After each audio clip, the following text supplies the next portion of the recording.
El detective colocó su expediente sobre el estrado de los testigos, y la abogada de mi madre dejó de escribir a mitad de frase. No porque se hubiera dicho algo dramático aún, sino porque el expediente era grueso, con pestañas, códigos de color, de esos expedientes que no existen a menos que alguien haya estado observando con atención durante muchísimo tiempo. Mi madre estaba sentada en la mesa opuesta, con un blazer color carbón que había planchado esa misma mañana. Había llegado serena. Saludó a su abogada con la eficiencia calmada de alguien que ha ensayado este día y se siente satisfecha con su preparación. Pero cuando el detective Warren Obi puso ese expediente sobre la mesa y entrelazó sus manos encima, observé un cambio detrás de sus ojos. No era culpa, no todavía. Era reconocimiento. El reconocimiento específico de alguien que acaba de entender que la sala a la que entró no es la sala para la que se preparó. Había pasado 19 meses construyendo hasta ese momento. Cada noche tarde, cada solicitud de documentos, cada llamada a una agencia de crédito que no recibía respuesta hasta que encontraba a la persona correcta a quien escalar el asunto.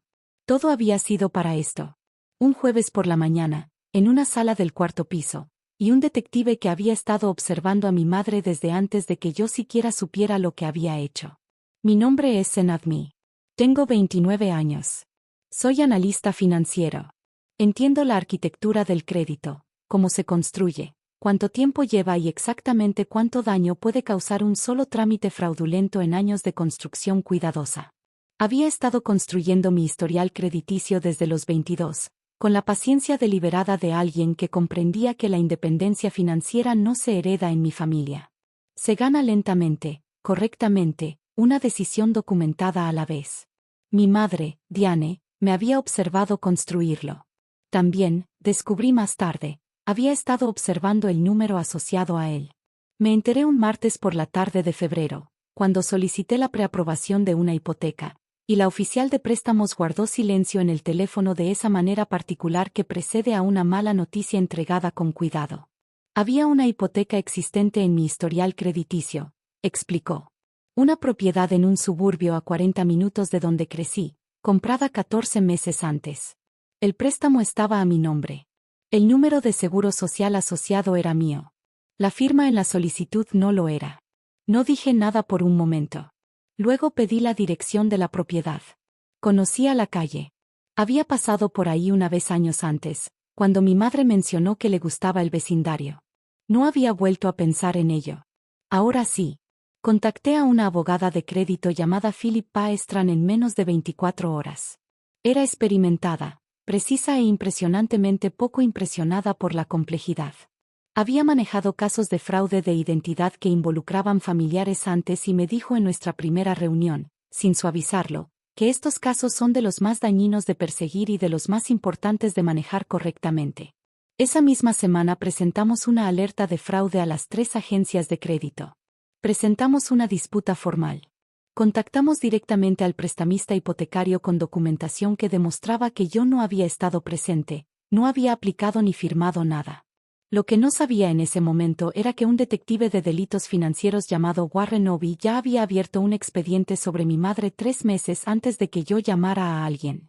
Había sido contactado por un prestamista completamente diferente, una línea de crédito abierta a otro nombre en otra institución, que había detectado actividad inusual conectada a un grupo de números de seguro social. El nombre de mi madre había aparecido en la investigación de manera periférica al principio y luego con frecuencia creciente.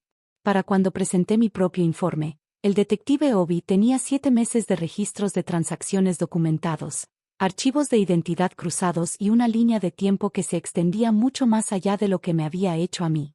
Cuando Philip Pa contactó a su departamento y los 2 casos se intersectaron, me llamó y simplemente dijo, «Necesitas escuchar lo que tiene este detective». Conduje a su oficina a la mañana siguiente. Me guió por el expediente durante 2 horas. Me senté frente a él y escuché sin interrumpir. Y cuando terminó, solo hice una pregunta, ¿cuánto tiempo ha estado haciendo esto? Revisó sus notas y dijo que el primer caso documentado que podían confirmar era de hace 6 años. Yo tenía 23 años, recién empezando. La audiencia civil era para la recuperación de daños y el fallo formal por fraude. El asunto penal seguía un camino separado. Philip Pa me aconsejó mantenerme concentrado, documentar todo y permitir que la evidencia hablara con el volumen que ya había ganado. Ese no era un consejo difícil de seguir. Crecí aprendiendo que la compostura era la única moneda que mantenía su valor de manera constante. Mi madre llegó a la audiencia con su abogado, un hombre llamado Gerald Slade, quien claramente había sido informado sobre el ángulo de la disputa crediticia y había preparado una respuesta centrada en error administrativo, mala comunicación y la general falta de confiabilidad de los registros institucionales. Era una estrategia coherente para un caso donde la evidencia era escasa. La evidencia en este caso no era escasa. El detective Obi subió al estrado. Abrió su expediente. Declaró su nombre, rango y la duración de su investigación.